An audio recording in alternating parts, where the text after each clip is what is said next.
Ever feel like you're doing this teaching thing alone? You don't have to be. Shared teaching is all about sharing the workload through the power of collaboration and teamwork. Together, we'll walk through all the difficult parts of teaching and learn how to streamline our processes, fine-tune our time management, and develop a more manageable workload. If that sounds like a dream come true to you, then welcome to the Shared Teaching Podcast. Let's share in the teaching to make those dreams a reality. Now here's today's Shared Teaching. Hello and welcome back to the Shared Teaching Podcast. I'm your host and creator of Shared Teaching, Susan, and today we're diving into writing, which is always one of my favorite things to talk about. But before we get started on today's episode, I want to take a minute to let you know that the doors to Writing Unpacked, my pilot program, are now open. And they're only going to be open for a few days until I get 20 members or time is up.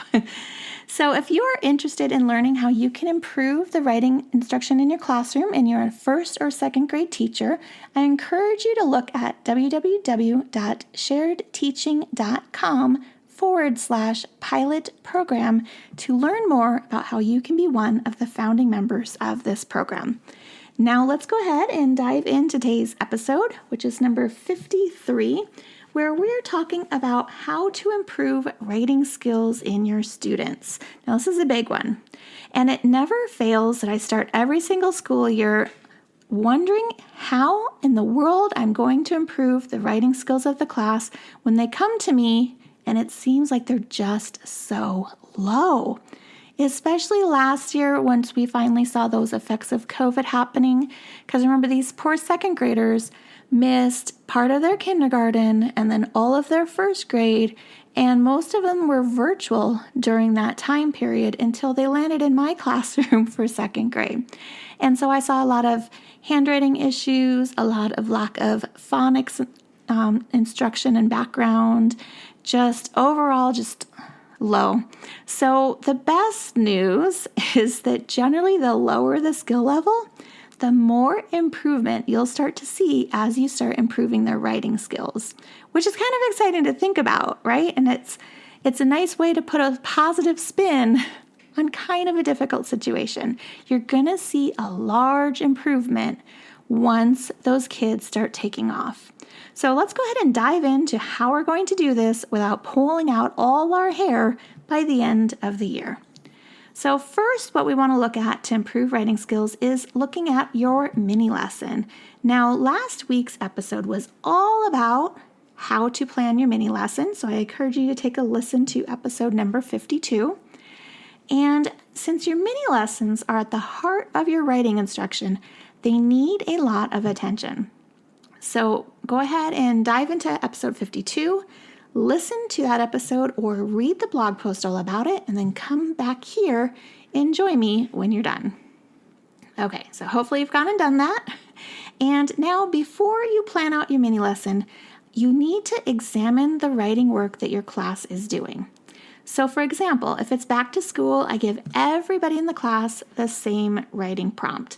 And I know if you're a listener, what I've said about writing prompts before, but for baseline purposes, I'm okay with using them. I want all the students to write about the same topic, and then they're going to write about that same topic multiple times throughout the year so I can get a gauge of how they're improving. So I sit down with these baseline samples and I do a quick sort, just 3 piles of high, medium, and low in terms of their standards of writing. Now, I'm judging this pretty quickly, and I'm just glancing at their work to see how they're putting together sentences or if they have trouble just sounding out words. I might even grab a stack of sticky notes and jot down some notes about what I'm noticing as I go. This is going to give me a good grasp of where I need to start. So now that I've separated out my writing samples into piles, I'll look at my quick notes I've jotted. Is there a theme with what I'm noticing? Maybe the majority of the class is writing readable sentences, but missing the punctuation. Or maybe most of my class is only writing simple sentences or no sentences at all. Wherever the majority of the class lies, this is my starting point for planning out mini lessons. I always want to use the mini lessons that are the most effective for the whole class. The students that are really struggling on something that is in the minority will receive small group lessons on these skills. Okay, so the next thing we're thinking about is writing foundations.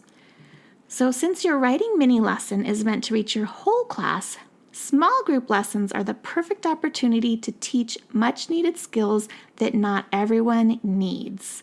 I like to view writing lessons in a continuum, much as I would math skills. If you think about the order students learn math, they start with number sense. Once they have a firm grasp of number sense, you can build onto their foundation. Writing is the same. And this is what I call the writing foundation. So when it comes to writing, I view phonics skills to be similar to number sense. Having a grasp of phonics is crucial to mastering writing in first and second grade. Alongside a good foundation of phonics, I feel students should also understand the writing process, as this is what I teach all year throughout my Writer's Workshop model. So all year, they're getting lessons on how to make a draft, how to plan out their writing and write it, how to revise, edit, and publish, and then we just keep going in a cycle as we continue throughout the year, so they're getting that writing process. Now, the last key to strong writing foundation is understanding how authors craft a story. Okay, so let me just go back through that again. The writing foundation is their mastery of the phonics skills. Then it's understanding the writing process. And then the last thing is understanding how authors craft a story. Those three things together is their basis for what I consider their writing foundation. Okay, so next up is small group lessons. Small group lessons is where you're looking at the gaps a student is missing in their writing foundation. Now, the best piece of advice that I can give you for your small group planning is to start with the most logical step a student needs next. Again, when you're planning lessons, whether whole group or small, you're going to think of a writing continuum to help plan your moves. Every class will be different with their baselines, but most students will need to take similar steps in the writing process to become a great writer. These steps form your writing continuum, and you'll move students along this continuum as the year progresses. Okay, so now we're going to move into another way to improve writing skills, and that is to make sure you have student practice built into your day somewhere.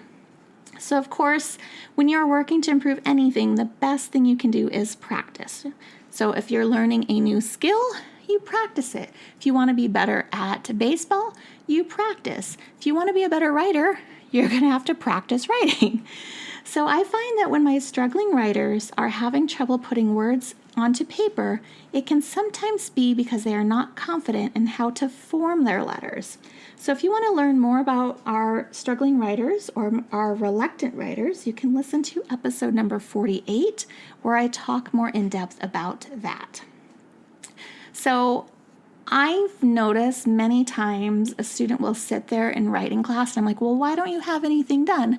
Well, maybe it's because they sat there forever trying to figure out the difference between a B and a D, or how to write a Q, and they forgot what they were going to write even, because they were spending so much brain power on how to form the letters that they never did get their words and their sentences out. So this is where you want to add in handwriting practice. Just a quick handwriting practice into their day can help so much. I like to do a quick 5-minute handwriting practice for my whole class because I found out the majority of students really do need that handwriting practice. And even if they don't, the really good students that already have that really nice penmanship like practicing anyway because it kind of shows off their skills. So I took just a few minutes because I noticed that my class needed help on this, and I chose a focus letter a day. So it's kind of like alphabet practice, except you're doing handwriting practice, and you're just, pick a letter of the alphabet, and I used Dee Will's Make It Neat handwriting practice on TPT. And I cheated a little bit because I don't have nearly the amount of time that I would like to devote to this awesome product, but I printed off just a master copy of the blank handwriting page, and I put it in a plastic protector, and then I gave students whiteboard markers, and then I'd say it's time for handwriting practice. We would grab that out, we would practice really quick, and then we would do the minute to win it, and they really enjoyed it. It has a nice competitive aspect to it. It's a lot of fun. Okay, so you're throwing in, I was going to say shoving, you're going to throw in some handwriting practice, and you want to make sure that students are writing every day. So if you look at authors in the real world, authors often write every day to build their skills and improve their craft. So in your classroom, students should be writing every day as well. This is the best way I know how to improve writing skills. Just like it's also, coincidentally, the best way to improve reading skills or math skills. Imagine that. So doing it every single day is key. So if you feel like you can't fit everything you need into your allotted writing block, then I suggest you go ahead and read my post, Planning Your Writing Workshop Schedule, even if you have only 30 minutes. In this post, I give you a quick rundown of how to fit in writing in your schedule every day. So that is also episode number 50, if you would rather take a listen to it. Okay, so the last thing I have of incorporating more writing skills and improving them with your kids is to make it fun.